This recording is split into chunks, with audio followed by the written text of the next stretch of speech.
बेहद के बेहद परम परम परम महाशांति है, महाशांति है, महाशांति है. బాపు జీ దశరథభాయ్ పటేల్ తెలుగు ఛానల్కు స్వాగతం. సాక్షి భయం ద్వారా మనము ఈ యొక్క ఎపిసోడ్లో దత్తాత్రేయుడు 24 మంది గురువుల ద్వారా నేర్చుకున్నటువంటి విషయాలని వర్ణన చేస్తూ వింటూ ఉన్నాము. ఇక్కడ మరి 22వ గురువు ఆయనకి సాలెపురుగు. అంటే సాలెపురుగు ద్వారా ఏమి నేర్చుకున్నాడు? సాలెపురుగు తన శరీరం నుండి ఒక దారంను తీసి వలని తయారు చేస్తూ ఉంది, జాలంని. దాంట్లోనే తిరుగుతూ ఉంటుంది. అంటే దాని లోపల ఏదైనా పురుగు వస్తే తినేస్తూ ఉంటుంది, దాని జీవితం గడిచిపోతూ ఉంటుంది. పూర్తిగా ఆ జాలం తన లోపలే మళ్ళీ ఇముడు చేసుకుంటూ ఉంటుంది, తయారు చేసుకుంటుంది, బయటికి వస్తుంది, మన లోపల ఇముడు చేసుకుంటూ ఉంటుంది.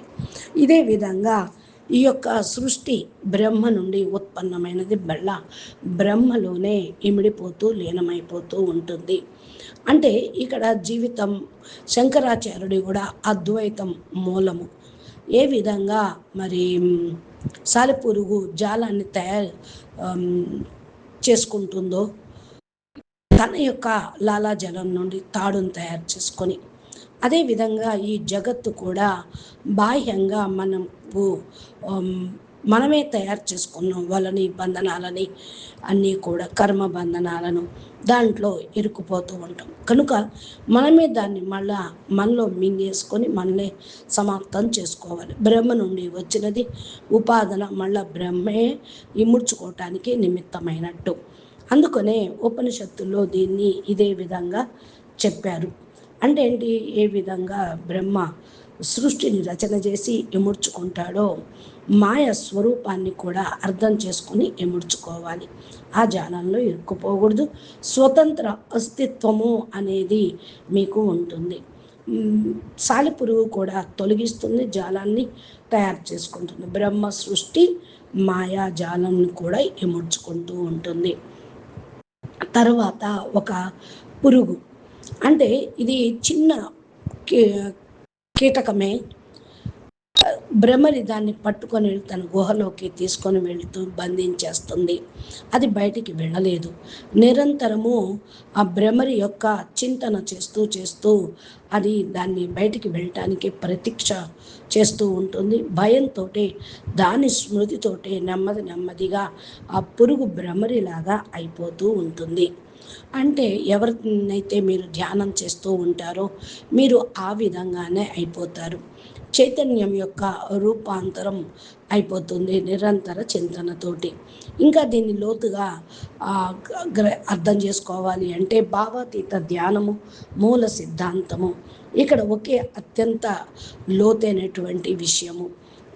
ఏ విధంగా ఈ భ్రమరి యొక్క ధ్యానంతో ఆ పురుగు భయంతోటో ప్రేమతోటో కాకుండా భయంతో తన చైతన్యాన్ని ఎలా మార్చుకుందో, అదేవిధంగా చింతన తీవ్రత తోటి మనము భావాన్ని కూడా స్థితిని మార్చుకోగలము.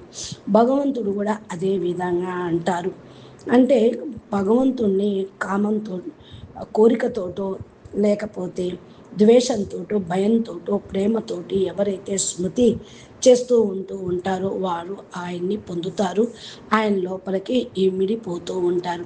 ఇక్కడ శిశుపాలుడు ద్వేషంతో కృష్ణుడిని ధ్యానం చేశాడు, ఆయన ద్వారా ముక్తి పొందాడు. గోపికలు ప్రేమతోటి ఆయన్ని స్మృతి చేశారు, ముక్తిని పొందారు. ఏ విధంగా పురుగు రూపాంతరం చెందిందో అలా పరమాత్మ వైపు బుద్ధి మనసు తిరిగితే ఆ భావంలోనే ఉంటే ఆయన దగ్గరికే చేరతారు, ఆయన సమానంగా ఆయన అలాగే అవుతారు. అందుకని అహం బ్రహ్మస్మి శివోహం అని చెప్పేది ఆత్మసో పరమాత్మ అనేది అంతే. అందుకని చాందోగ్యోపనిషత్తులో తత్వమసి అని అంటే సాధకుడు నిరంతరం ఆ మననం చేస్తూ ఉంటే తత్ ఆ రూపాన్నే తీసుకొని ఉంటారు అని. నెక్స్ట్ జలము. దత్తాత్రేయుడు జలం ద్వారా ఏం నేర్చుకున్నాడు? జలము పర్వతం నుండి దిగుతూ ఉంటుంది, అన్నిటినీ దాటుకొని పోతుంది, నదిలాగా అవుతుంది, అందరికీ దప్పిక తీరుస్తూ ఉంది. పశుపక్షాదులకి, మనుషులకి, వృక్షాలకు కూడా జీవనాధారం అవుతూ ఉంటుంది. కానీ దాని యొక్క నివాసం ఇంకా కిందకు వెళ్ళిపోతుంది, అక్కడే ఉండదు. భూమి లోపలికి వెళ్ళే కొద్దికి ఇంకా నీటిని పోగు చేస్తూ ఎక్కువగా ఉంటూ ఉంటుంది, నది ప్రవహిస్తూనే ఉంటుంది. సత్యమైన జ్ఞాని కూడా అదే నమ్రతతోటి క్రిందకు ఎంత వంగుతూ నమ్రతతోటి ఉంటూ ఉంటారో అంతగా ఉన్నతంగా లోతుగా వెళుతూ ఉంటారు. ఈ యొక్క అంతిమ గురువు అనగా సమాపన సూత్రము అన్నమాట. జలముకి 3 రకాల గుణాలు ఉన్నాయి. ఫస్ట్ సర్వదాత. జలము ఎవరిని అడగదు, నువ్వెవరు, నీ ధర్మం ఏంటి, నువ్వు ఏ రూపము, ఏ దేశము, ఏ రంగు, ఏ మతం అని అడగదు. అందరికీ ఒకే రకంగా జీవనాధారం అవుతుంది. మళ్ళా నమ్రత. జలము సదా క్రిందకి వెళ్ళిపోతూ ఉంటుంది, ఎప్పటికీ పైకి ఎగవాకదు. నీరు పళ్ళ మెరుగు నిజము దేవుడు ఎరుగు అంటారు. కానీ భగవంతుడు ముందు కూడా మనము అంచి లొంగి ఉండాలి. సమర్పణ భావంతో, నమ్రతతోటి ఈ స్వభావం అనేది ఉండాలి.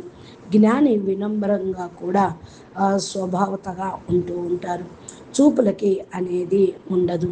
మూడోది, జలంలో కూడా శుద్ధత్వం ఉంటుంది. జలం నుండి మరి అనంతమైన శుద్ధ స్థితి తిరిగి ఎలా వస్తుంది అంటే అది బాష్పంగా అవుతుంది, ఆవిరైపోతుంది, మేఘాలుగా అవుతాయి, మళ్ళా వర్షిస్తాయి, శుద్ధమైన జలంగా అవుతుంది. జ్ఞాని యొక్క స్వభావం కూడా ఇలాగే ఉంటుంది. ప్రపంచంలో సంపర్కంలోకి వెళ్ళినప్పటికీ కూడా శుద్ధత అనే దాన్ని నష్టం అనేది కానే కాదు.